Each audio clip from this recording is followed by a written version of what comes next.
स्वागत छ। आज हामी एउटा निकै चर्चित पुस्तक रोबर्ट कियोसाकीको रिच ड्याड पुअर ड्याड बारे अलिक गहिरिएर कुरा गर्दैछौँ। यो सन् 1997मा आएको होइन, तर आज पनि उत्तिकै सान्दर्भिक छ जस्तो लाग्छ। हो नि, एकदमै। यो पुस्तकले खासमा पैसाप्रतिको हाम्रो जुन एउटा परम्परागत सोच छ नि, त्यसलाई नै हल्लाइदियो के? हो, यसको मुख्य विषय नै कियोसाकीका दुईजना फरक सल्लाहकार, भनौँ न पिताहरू।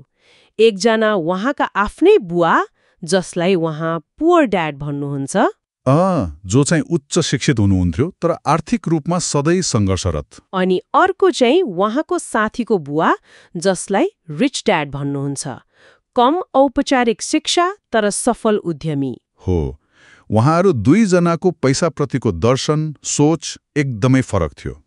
आज हामी त्यही मुख्य पाठहरू र त्यसले ल्याउने सोचको परिवर्तनबारे छलफल गर्ने हो। ठिक छ, त्यसो भए सुरु गरौँ त्यो फरक सोचबाटै। पुअर ड्याडको सल्लाह कस्तो थियो रे? उहाँको सल्लाह त हामीले सुन्दै आएको जस्तै, राम्रो पढ, स्कुल जाऊ, राम्रो नम्बर ल्याऊ, अनि एउटा सुरक्षित राम्रो तलब आउने जागिर खाऊ। एकदमै परम्परागत बाटो होइन, सुरक्षामा बढी जोड। हो, तर रिच ड्याडको सोच चाहिँ अलि फरक। उहाँ भन्नुहुन्थ्यो, पैसा कमाउनुभन्दा पनि पैसाले कसरी काम गर्छ त्यो सिक, अनि पैसालाई चाहिँ आफ्नो लागि काम गराऊ। मतलब वित्तीय शिक्षामा जोड। बिल्कुल। एकजनाले पैसा कसरी कमाउनेमा जोड दिनुभयो, अर्कोले चाहिँ पैसाले पैसा कसरी बनाउँछ भन्ने सिकाउनु भयो। यो ठूलो फरक हो नि? हो त। अनि यहीँनिर त्यो सम्पत्ति र दायित्वको कुरा आउँछ होइन, एसेट्स र लायबिलिटिज। यो त पुस्तकको एकदमै मुटु जस्तै लाग्छ मलाई। एकदमै। कुरो सरल छ तर शक्तिशाली छ। सम्पत्ति भनेको त्यो चिज हो जसले तपाईँको गोजीमा पैसा हाल्छ। जस्तै आय दिने घरजग्गा, शेयर बजारको लगानी, तपाईँले नचलाए पनि आम्दानी दिने व्यवसाय, यस्तै के। अनि दायित्व चाहिँ फोन, ऋणहरू।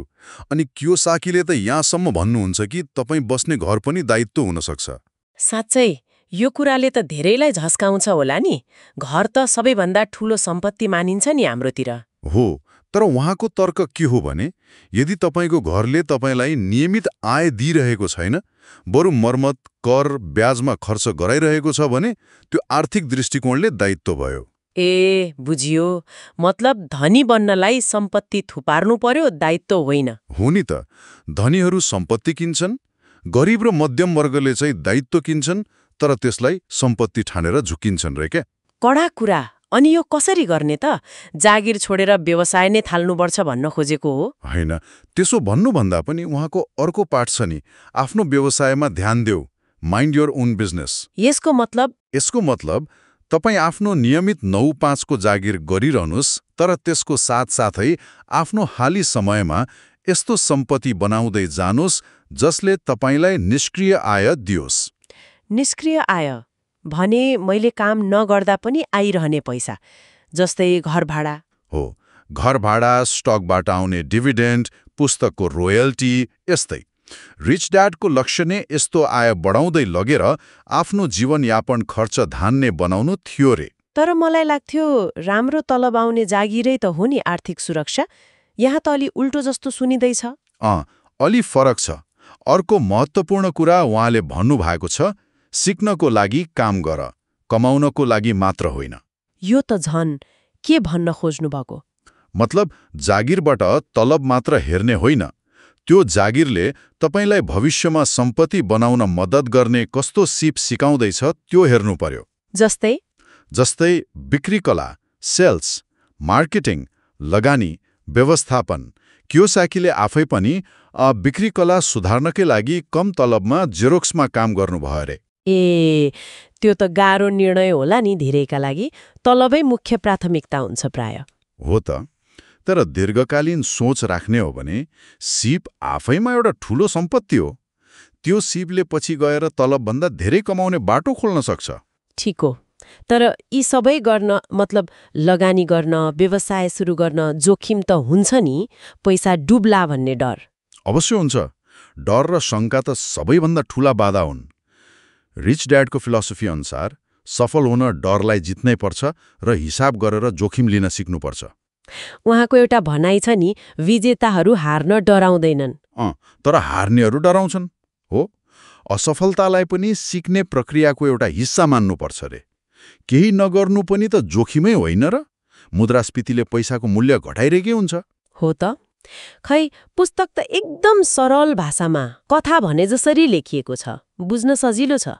त्यही भएर नै यति लोकप्रिय भयो होला। तर आलोचना पनि त छन् नि, होइन? कतिले भन्छन् यसमा ठोस कदमहरू छैनन्, के गर्ने भनेर, खाली सोच बदल भन्छ।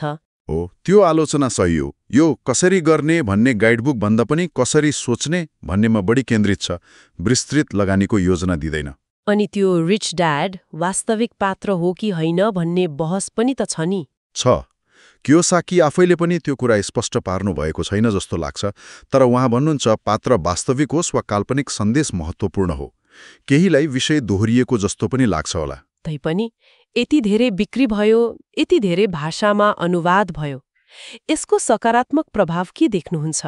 सबैभन्दा ठूलो प्रभाव त मान्छेलाई पैसा र लगानीबारे सोच्ने तरिकामा नै परिवर्तन ल्याइदियो। वित्तीय साक्षरता कति महत्त्वपूर्ण रहेछ भन्ने कुरा बुझायो। कसलाई बढी फाइदा भयो होला जस्तो लाग्छ? खास गरी जो भर्खर वित्तीय कुरा बुझ्न थाल्दैछन्, विद्यार्थी, युवाहरू, अनि त्यो 9 देखि 5 को जागिरको चक्रबाट बाहिर निस्कन चाहनेहरू, उद्यमी बन्न खोज्नेहरू, उनीहरूका लागि एकदमै प्रेरणादायी भयो। एउटा स्पार्क दियो भनौँ न। हो, ठ्याक्कै। ठोस योजना नभए पनि आर्थिक स्वतन्त्रताको यात्रा सुरु गर्न मन लगाइदिने काम गर्यो। त्यसो भए सारमा भन्दा रिच ड्याड पुअर ड्याडले मुख्यतया वित्तीय साक्षरता, सम्पत्ति कसरी बनाउने र अलि उद्यमशील सोच राख्नुपर्छ भन्ने कुरामा जोड दिन्छ, परम्परागत सोचलाई चुनौती दिन्छ। एकदम। यो आफैमा पूर्ण समाधान नहोला, तर आर्थिक सोच बदल्न एउटा शक्तिशाली औजार चाहिँ पक्कै हो। अनि यसले हामीलाई एउटा प्रश्न सोच्न बाध्य बनाउँछ, होइन?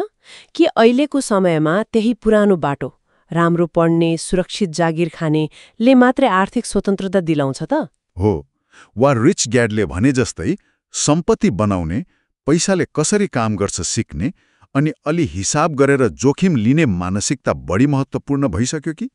यो आजको दिनमा कति सान्दर्भिक छ, सोचनीय विषय हो।